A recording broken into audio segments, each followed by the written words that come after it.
Welcome, foolish mortals, to another episode of the HitchHiking Host Show. I am your ghost host, Wes Troop, and this week we are on the cell phone camera, at least for this part, because the mansion here is under construction, under refurbishment, if you will. So I have to find out where I want to put the camera and whatnot for the show. But for now, we're going to do it this way.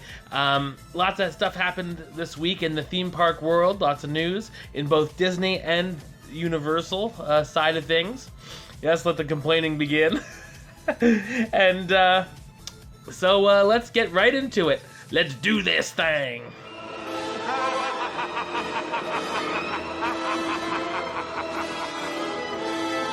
Alright, big news from Universal Studios Orlando this week. The ride Fast and Furious Supercharged will be making its way to the park. The attraction will have an original storyline and put you in the middle of a high-speed chase with characters from the film. To make way for the new ride, Disaster will be closing down on September 8th, 2015 for good. And Beetlejuice's Rock and Roll Review will also be taking its final bow sometime later this year. I think we all knew it was just a matter of time before Disaster and Beetlejuice got replaced with something, because everything else has. Oh man. By the way, Fast and Furious Supercharged is projected to open in 2017. Oh joy. If this is the same exact thing that they have in California on the studio tour right now, I have zero interest in checking this out. I saw the video. I don't even have to see what it looks like inside, because I know exactly what it's gonna be like just by looking at the video, because I was in Kong 360, so I know exactly it's gonna be almost the same exact thing. If it's the exact same thing, I have no interest in checking this out. I would bypass it. If it would have a long line, I'd only go on it if it was like a 5-minute, 10-minute wait. Hopefully they at least have you in some kind of cars. I think it did say something about you go past some of the supercharged cars in the entrance, where they have all the shark and some of the other props from the Disaster films right now. But hopefully it's somewhat better than the tram car, because even like Universal nuts and Fast and Furious fans are like, that is a ridiculous thing. They're not fans of it. Yeah, it's just like, I don't know. The effects are embarrassing. You can look back at when I reviewed the Fast and Furious Supercharged a few months ago. Look in the recent HitchHiking Host shows, and it's the main subject of one of the videos, one of the weeks. But, I mean, I can't say I'm surprised that Disaster and Beetlejuice are closing. Like I said, basically, Lucia Tribute is closing, or it already did, and it's being replaced by Hello Kitty, I saw. So literally, the two things there that were there the first time I went in 1995 were E.T. and Terminator 2 3D. Are the only two things that are going to be there since my first trip. Not even, just about 20 years ago. Like I said, no nostalgia for me, really, in that park now. It's Universal 2.0. I know Epcot changes, but it's Future World, people. Future World is supposed to change. And Disney, Hollywood Studios needs the overhaul more than the original Universal did. But yeah, replacing Jaws and Kong is like replacing Pirates of the Caribbean and Haunted Mansion. Those are your two biggest signature rides. And Earthquake was one, and Back to the Future was one. And, oh god. But I'm not going to go on and on and on and on, because I can do a whole show just about that. Let's get to the facts. We know Fast and Furious Supercharged is coming, and Disaster and Beetlejuice are closing. I enjoyed Disaster. I've only been on it once. I've been on Earthquake more, obviously. It became a parody of Earthquake. And Beetlejuice changed up the show every now and then. I'm not as mad at that leaving as Disaster. I'm not really even that mad about Disaster, but it's just another, classic ride that's hopefully doesn't get turned into something crappy. If it's the same thing as the California version, then it will be something crappy, but let's hope. Over at Magic Kingdom, 2 holiday special events will be returning once again this year. See the Queen of Arendelle herself, Elsa, Queen E, light up Cinderella's castle into a stunning ice palace for the holidays. A Frozen Holiday light show, it's called a Frozen Holiday Wish, I believe, also stars Anna, Olaf, and Kristoff, and will perform nightly once the holiday season begins. Also making its return will be the world-famous Jingle Cruise, which of course is the holiday version of the Jungle Cruise. And luckily enough, I got to check out both of these things last year, and I enjoyed both. The Frozen Holiday Wish, you get there a little early, because if not, you will be back far. And, sometimes they have, if you go to Mickey's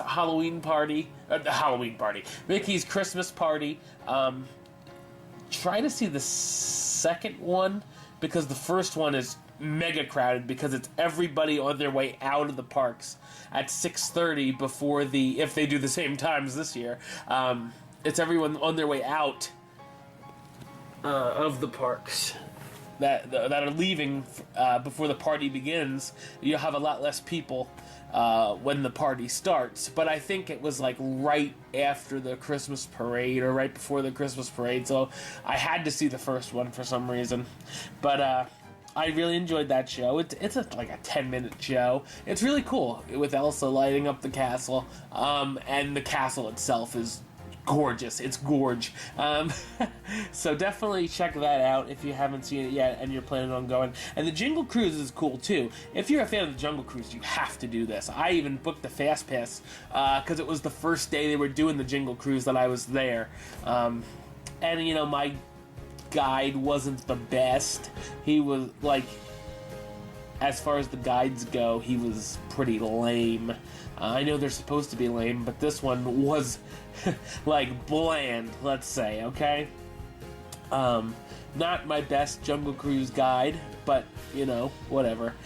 Maybe he was just sinking into the script, and trying to remember the jokes from the year before, or learn the jokes if he hadn't been there the year before. But anyway, definitely check out both of those experiences at Magic Kingdom.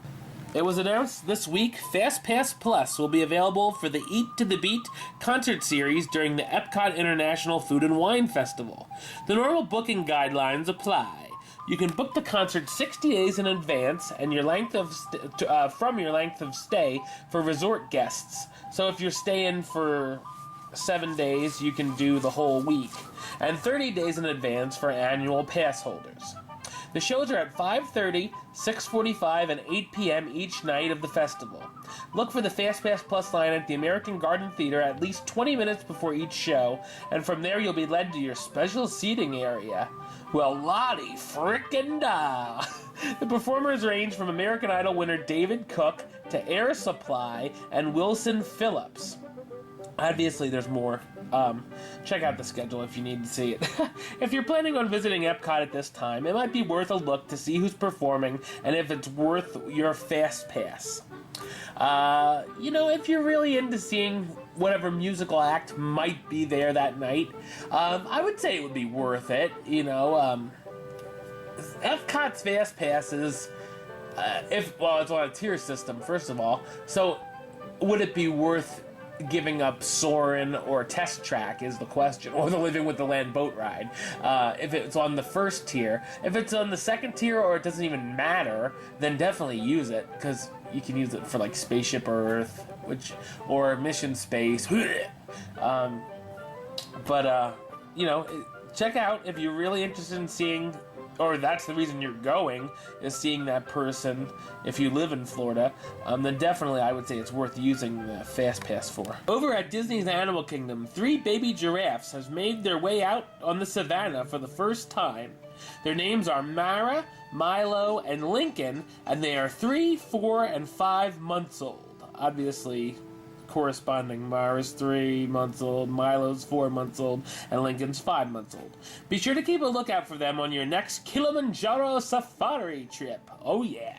I love the baby animals. I love seeing, when I get a glimpse of the babies, it's great on the safari and, in the trails and whatnot. It's definitely a highlight to see a little baby animal for me. And if you've seen my home videos, or ride-throughs, you can hear me shriek if I see baby. Oh my God, it's a baby!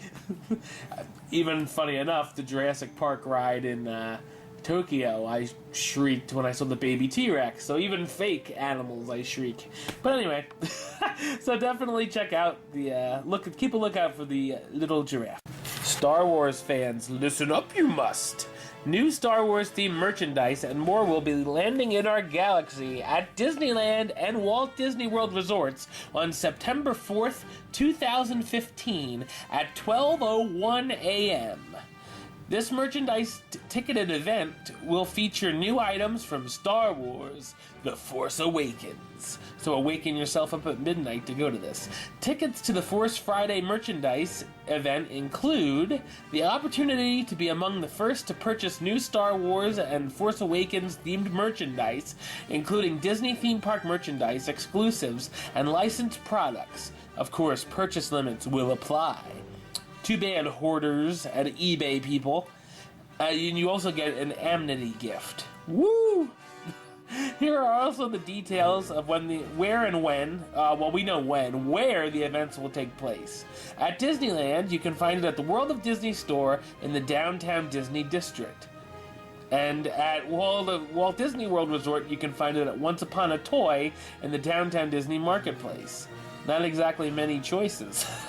So those places are going to be packed.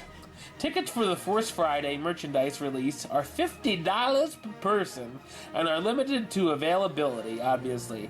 And no, cheapskates, no discounts apply. Don't even ask. Reservations for the Force Friday merchandise ticketed event will be accepted only via www.disneyparksmerchandise.com. So if you are interested, book now. The availability might even be gone, I don't know.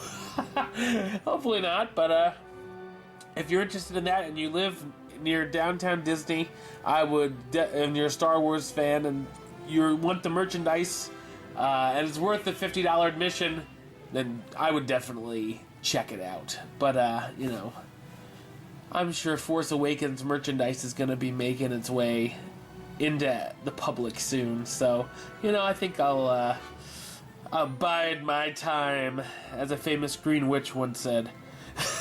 New updates to the Walt Disney World Photo Pass have been made easier with the My Disney Experience app.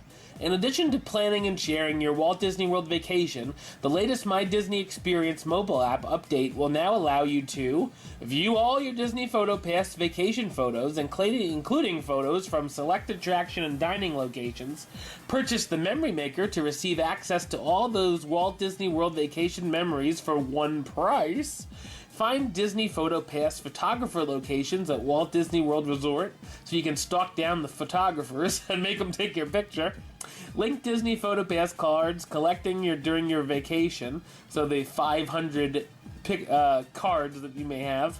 Also, guests with an active Memory Maker entitlement will be able to use the app to download their photos and share them on their favorite social media apps, all from their mobile device. Yes, tag Hitch Host Show in it, and I'll show it on the show. Why not? Download the My Disney Experience mobile app to get easy access to all your Walt Disney World Resort memories anytime, anywhere. Right here, right now. Now available in the Apple Store and in Google Play Store. So, interesting. They tried to get me to get the Memory Maker a couple times, my last visit. But, here's what you do. West Tip time. I haven't said that in almost probably a year and some months. West Tip. The photographers will take your picture. So pose for the fake picture that they take, and they give you the card, and you give them your camera. They take it. Easy done. If it's worth it to get the ride photo, you can still buy the ride photo there, but they send it right to your thing. And now they have the little screen. I guess they realized people were getting too clever with the Paint, not app, but program in your computer. If it means a lot to you, then get it. If you plan on taking pictures with every single character and want pictures from every ride that gives them, like, the Mine Train video, it's cool. Tower Terror video is pretty cool. And, of course, the pictures on those: Space Mountain, Splash Mountain, Test Track, Dinosaur, Everest. If you want all those, like, hanging on your wall, then it might be worth it. But if not, whatever. Finally, just a little shout out. Disney Infinity 3.0 is now available at stores everywhere. You can now play as your favorite characters from the Star Wars saga and Inside Out, as well as Mulan, Olaf, Minnie, Mickey, and Mo. So definitely, if you are a Disney Infinity fan, I'm sure you already have the game and probably have the array of characters that have been released. Oh, Tron figures came out too, and I forget what other ones. But anyway, I actually have Disney Infinity 2.0, and I haven't even played it yet because my life has just been hectic.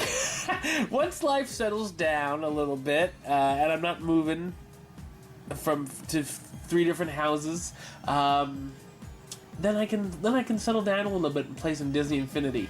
So I'll have 2 games to play. I didn't get 3.0 yet, but maybe once I finish 2.0, I'll settle down and buy 3.0. But I'm interested in it. So Infinity fans, let me know what you think of the game, if you played it yet, or if you're interested in it. And I'll definitely be interested to hear what you guys think. All right. Well, that's all the time we've got for this week. I'll be back next week, and I'll probably be back a little later this week with my latest history installment, the Hitch Host 101, where we're going to talk about an interesting restaurant that you can find today at Disneyland still. So, until then, don't forget to subscribe right here on YouTube, youtube.com/HitchHostShow. You can like the Facebook page, facebook.com/HitchHostShow. Follow the Twitter and the Instagram at HitchHostShow. And by the way, the page just hit over 1,500 follows this week. So thank you all for all that. Thanks for following on Twitter. If you don't, hit us up on there. And of course, if you're listening to the show, or if you want to listen to the show, you can on Podbean. It's hitchhostshow.podbean.com, and you can also download the show on iTunes and Stitcher. Until next time, don't forget to hurry back for the next episode. See ya.